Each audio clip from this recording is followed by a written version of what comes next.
Hey, bonjour à tous, ici le seul unique Ryu-sensei, j'espère que vous allez bien. Aujourd'hui on se retrouve pour une vidéo pré-chapitre du chapitre 1005 de One Piece. Dans cette pré-chapitre, on parlera du personnage très mystérieux qu'on a pu voir à la fin du chapitre précédent, mais pas que, parce qu'on va également parler du cas de Sanji et de ce qui fera qu'il sera de nouveau au sommet. N'oubliez pas le pouce bleu pour le soutien, longue vie à Loro Jackson et c'est parti.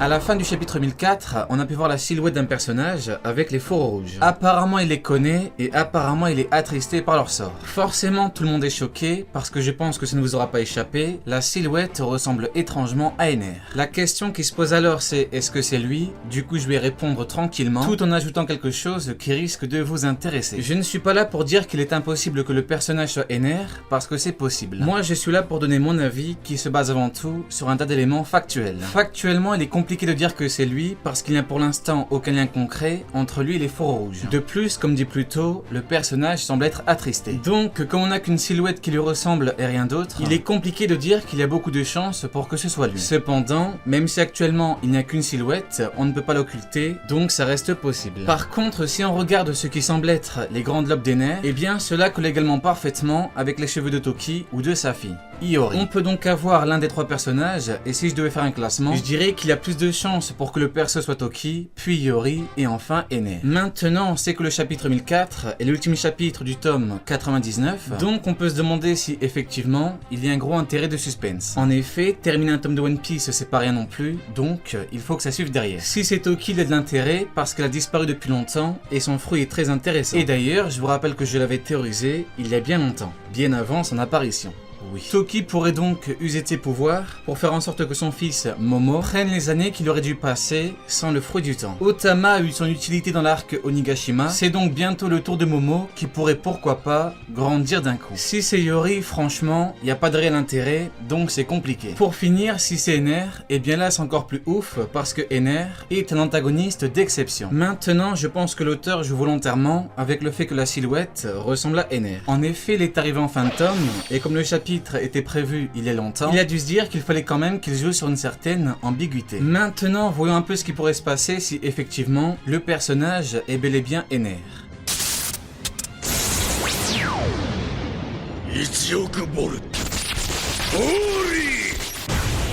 En fait c'est simple parce qu'il suffit de voir comment est-ce qu'il est en fin de chapitre. Il semble être attristé, donc forcément il serait allié au fourreau rouge, et qui dit allié au fourreau rouge dit forcément allié de Luffy. Dans une bataille, l'allié de mon allié est mon allié. C'est aussi simple que ça. Sur Marineford, les gens qui sont venus avec Luffy sont devenus alliés de Barbe Blanche. Crocodile a essayé de déroger à la règle, mais Luffy lui a remis les idées en place. T'es avec nous ou t'es contre nous. La question qui se pose c'est donc, si c'est Ener, quel est son avenir? Si c'est bien lui, je ne vois que deux options. Soit il perd la vie durant la bataille, soit il rejoint la flotte de Luffy. Il pourrait devenir capitaine et rejoindre la flotte comme Orlimbus ou Bartholoméo, ou alors il pourrait rejoindre un équipage comme Suleiman. Pour finir avec lui, je vais vous dire ce qui est pour moi le réel futur d'Ener. Ça ne vous aurait pas échappé que pour moi, le futur d'Ener est très lié à Barbe Noire. J'en ai fait une théorie complète avec beaucoup d'éléments factuels. Si vous n'avez pas vu, le lien est en description. Prenons un argument de la vidéo pour exemple. L'auteur a dit qu'Ener n'avait aucune chance de faire la loi sur les mers. Donc forcément, il doit se rapprocher d'un groupe de pirates qui fait la loi sur les mers. Qui fait la loi sur les mers? Exactement, les empereurs. Monsieur Eiichiro Oda dit clairement que Ener veut faire la loi, donc forcément, il doit rejoindre un empereur. Ce que je vous donne là, c'est une réflexion de pure logique. Il va donc intégrer l'équipage d'un empereur. Ça ne peut pas être Shanks, pas Big Mom et pas Kaido, pour des raisons que j'ai énumérées dans ma vidéo. Il reste donc Barbe Noire.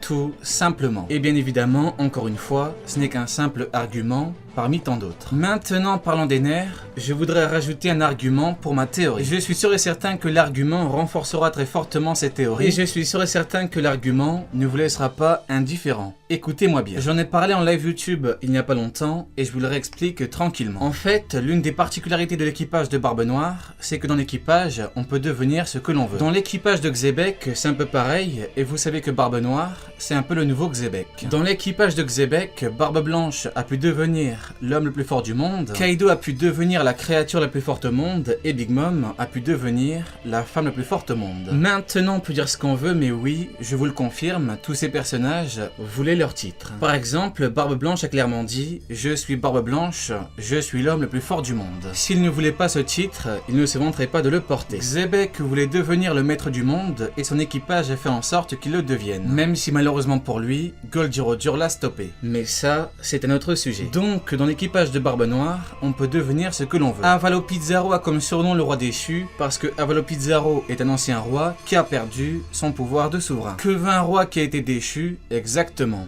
Redevenir roi. Lorsque l'on a revu l'équipage de Barbe Noire sur la ruche, qu'avait Avalokiteru sur la tête? Exactement. Une couronne de roi. Il voulait redevenir roi, Barbe Noire a refait de lui un roi. Jesus Burgess est un catcheur. Que veut un catcheur? Exactement. Il veut faire ses preuves dans des tournois. Que s'est-il passé à Dressrosa? Exactement. Même si Burgess n'est pas le pirate le plus puissant de Barbe Noire, eh bien Barbe Noire l'a quand même envoyé au Colisée. Katharina Devon veut être la plus belle femme possible, et qu'a-t-elle eu dans l'équipage de Barbe Noire? Exactement. Un fruit démoniaque qui lui permet de se changer en femme la plus belle possible. Dans l'équipage de Barbe Noire, on peut devenir ce que l'on veut. Ener veut être un dieu parmi les hommes, c'est très simple. Dans l'équipage de Barbe Noire, il pourra le plus librement possible se revendiquer comme tel. Contrairement aux autres équipages où Ener ne pourrait pas librement se revendiquer comme tel. Pour finir, je dirais que Ener a détruit une île entière avec tous les habitants et que les différents membres de l'équipage de Barbe Noire sont justement connus pour avoir commis des massacres.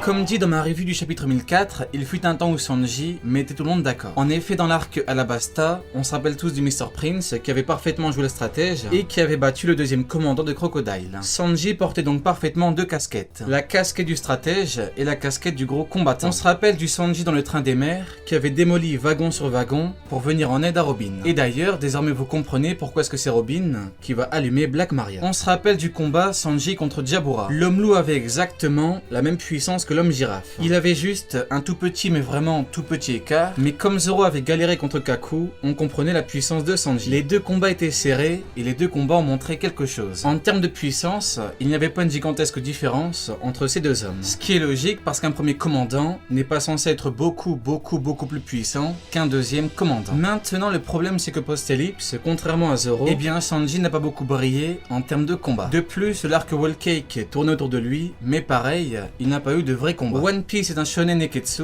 donc forcément, les fans attendent que les persos les plus importants et puissants aient de gros combats qui les mettent en avant. On ne va pas se mentir, c'est comme ça. On ne va pas non plus refaire le game du shonen neketsu. Oui. Par contre, je pense vraiment qu'il faut remettre les choses en perspective par rapport à Sanji. En effet, après l'avoir longuement analysé, je me suis rendu compte de quelque chose. En fait, la réalité par rapport à Sanji, c'est qu'il n'est pas tombé sur les bons adversaires. Il s'est confronté à Vergo qui nous a montré un excellent acquis de l'armement, et le acquis de l'armement n'est pas l'un des gros points forts de Sanji. Du coup, forcément, ça a mal tourné, et puis quoi qu'il arrive, le combat n'est pas allé à son terme. Ensuite, il s'est confronté à Doflamingo qui est un boss d'arc, qui est un grand Shichibukai, et qui est surpuissant. C'est simple, Doflamingo n'était pas du tout le bon adversaire pour lui. Sanji n'est encore une fois pas tombé contre le bon adversaire. Pour le battre, Luffy qui est son capitaine a dû sortir un Gear 4 avec une colossale force brute. Maintenant l'arc Whole Cake tournait surtout autour de la famille Vinsmoke. Donc, même si je reste persuadé que Sanji aurait pu combattre Oven à la perfection, eh bien le scénario a fait qu'il ne pouvait pas réellement le combattre jusqu'au bout, parce qu'à la fin de l'arc, Oven a eu son importance lorsqu'il a fait bouillir l'eau. C'est un peu comme Akainu contre Barbe Blanche. Il n'aurait jamais dû revenir, mais il fallait bien qu'on ait la scène finale avec Shanks. Tout simplement.